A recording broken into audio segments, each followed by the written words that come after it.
ఆకాశవాణి ప్రాంతీయులు అంశాలు.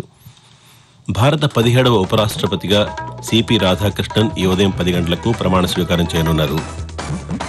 Quantum computing రంగానికి Amaravati quantum valley కేంద్రంగా మారనుందని ఆంధ్రప్రదేశ్ ముఖ్యమంత్రి నారా చంద్రబాబు నాయుడు తెలిపారు. నేపాల్లోని ఖాట్మండు నుంచి ప్రత్యేక విమానంలో 144 మంది ఆంధ్రప్రదేశ్ వాసులు రాష్ట్రానికి చేరుకున్నారు. సుస్థిర ఆర్థికాభివృద్ధికి దోహదపడే చేయించాల్సిన అవసరం ఉందని తెలంగాణ గవర్నర్ జిష్ణుదేవ్ వర్మ సూచించారు. చౌక ధరల దుకాణాల ద్వారా పారదర్శకంగా రేషన్ సరుకులు పంపిణీ చేస్తున్నామని ఆంధ్రప్రదేశ్ పౌర సరఫరాల శాఖ మంత్రి నాదెండ్ల మనోహర్ పేర్కొన్నారు. వార్తల వివరాలు. భారత 17వ ఉపరాష్ట్రపతిగా సిపి రాధాకృష్ణన్ ఈ ఉదయం 10 గంటలకు ప్రమాణ స్వీకారం చేయనున్నారు. రాష్ట్రపతి ద్రౌపది ముర్ము ఆయనతో ప్రమాణం చేయించనున్నారు. ఈ కార్యక్రమంలో ప్రధానమంత్రి నరేంద్ర మోదీ, కేంద్ర మంత్రులతో పాటు పలువురు పార్లమెంటు సభ్యులు పాల్గొంటారు. ఉపరాష్ట్రపతి ఎన్నికకు ఈ నెల 9న జరిగిన పోలింగ్లో ఎన్డీఏ కూటమి అభ్యర్థిగా C P Radhakrishnan justice B Sudarshan రెడ్డిపై 152 మెజార్టీతో విజయం సాధించారు. ఎన్నిక ప్రక్రియ పూర్తి కావడంతో నిన్న మహారాష్ట్ర గవర్నర్ పదవికి సిపి రాధాకృష్ణన్ రాజీనామా చేశారు.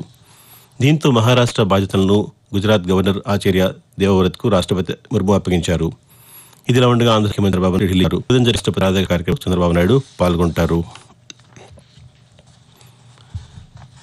భారతదేశపు క్వాంటమ్ కంప్యూటింగ్ రంగానికి అమరావతి క్వాంటమ్ వ్యాలీ కేంద్రంగా మారనుందని ఆంధ్రప్రదేశ్ ముఖ్యమంత్రి నారా చంద్రబాబు నాయుడు తెలిపారు. అమరావతిలోని రాష్ట్ర సచివాలయంలో స్టార్టప్లు, విద్యా సంస్థలు, పరిశోధనా సంస్థల ప్రతినిధులతో ముఖ్యమంత్రి నిన్న ఉన్నత స్థాయి సమావేశం నిర్వహించారు.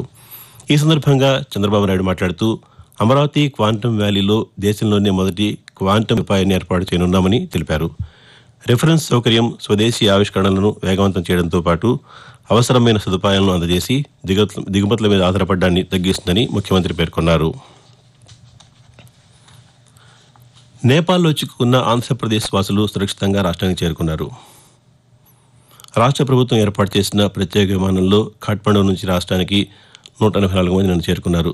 వీరిలో 104 మంది విశాఖపట్నం విమానాశ్రయానికి, 40 మంది తిరుపతి విమానాశ్రయానికి చేరుకున్నారు.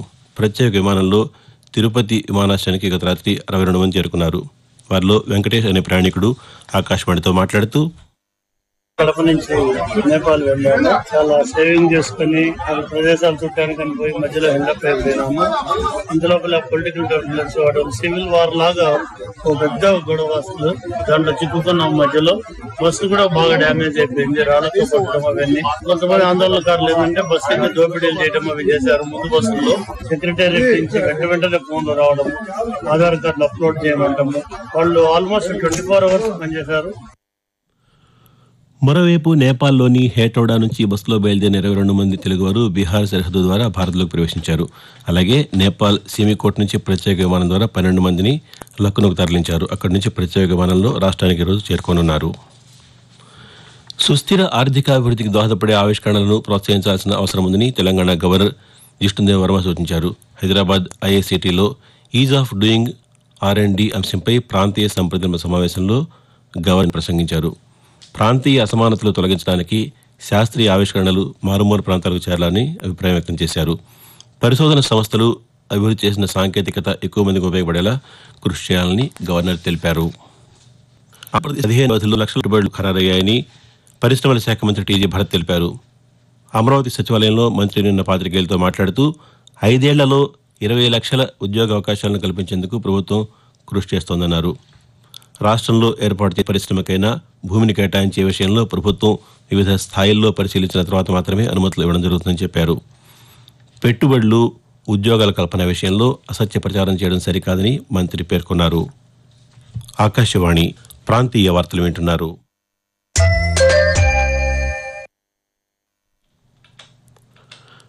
ఆంధ్రప్రదేశ్ వ్యాప్తంగా ప్రతి నెల 29,796 చౌక ధరల దుకాణాల ద్వారా రేషన్ కార్డుదారులకు సరుకులు పంపిణీ చేస్తున్నామని పౌర సరఫరాల శాఖ మంత్రి నాదెండ్ల మనోహర్ తెలిపారు.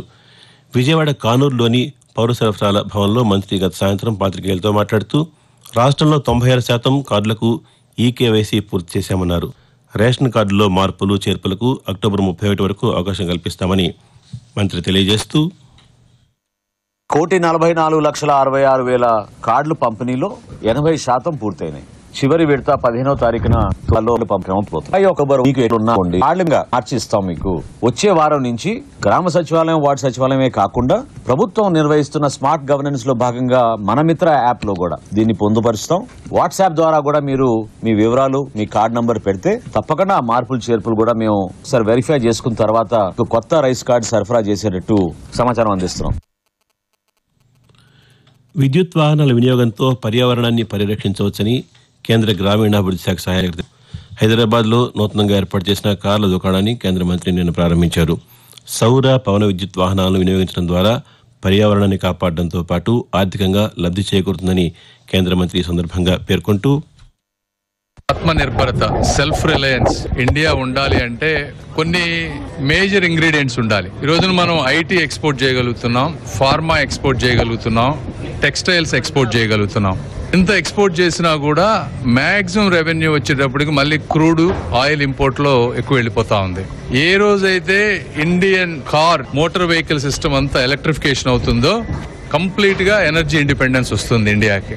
ఇలాంటి కార్స్ ని ఎక్కువ మంది కనుక అడాప్ట్ చేసుకుంటే ఒకటి పొల్యూషన్ లేకుండా ఇండియా ఎనర్జీ ఇండిపెండెన్స్ విధంగా అన్ని విధాలుగా ఇన్నోవేషన్ కి కూడా ఉపయోగపడుతుంది.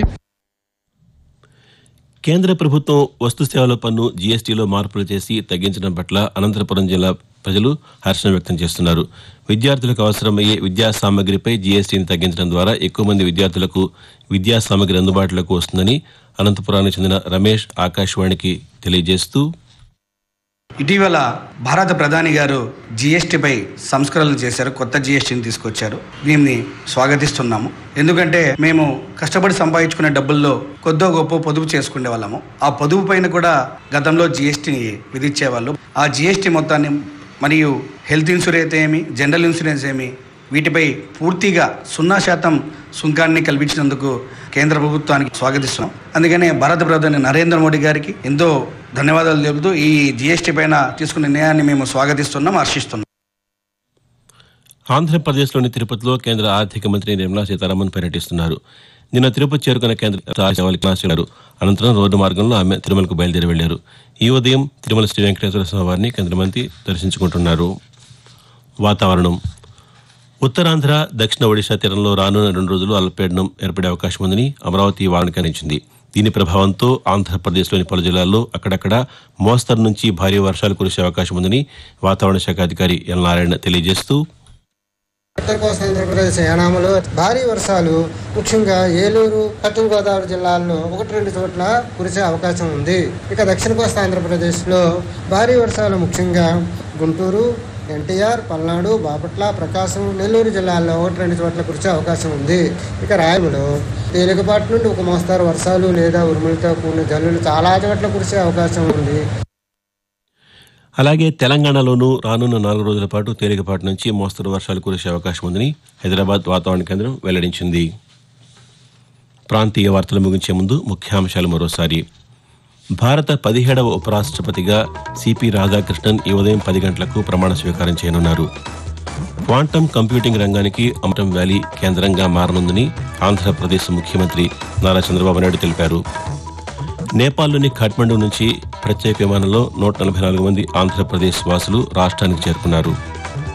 సుస్థిర ఆర్థిక అభివృద్ధి దోషించాలని జిష్ణుదేవ్ వర్మ సూచించారు.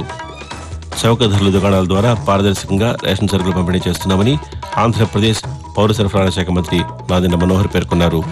ఆకాశవాణి ప్రాంతీయ వార్తలు ఇంతటితో సమాప్తం. తిరిగి 7:05 జాతీయ వార్తలు వింటారు.